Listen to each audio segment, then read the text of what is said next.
سو پوهېږي د ټیکټ مسله ده نو چونګې موږ ته د حالات هم لږ داسې کنفیوز غونته کې وو نو ګڼو ملګرو دې په وجه باندې داخله کړې وه که یو سړي ته مسله پېښېږي نو نور به مخکې کېږي دغه ته باقي د پارټۍ څه ډیسیژن وي انشاءالله او چاته هم پارټۍ ټیکټ ورکړه ټول ملګري به په اتفاق سره هغه سره کمپین کوي هغې کې څه په موږ کې چې کوم دی نو تفریقه نشته نوره په دغه کې او انشاءالله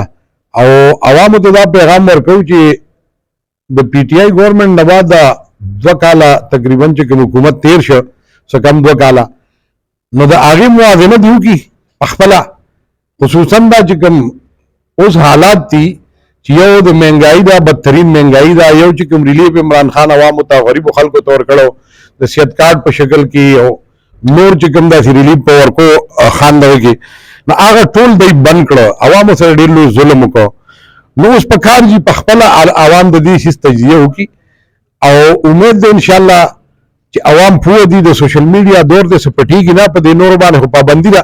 هغې زمونږ ډیبیټ ته هم کسان نه راولي په نور میډیا باندې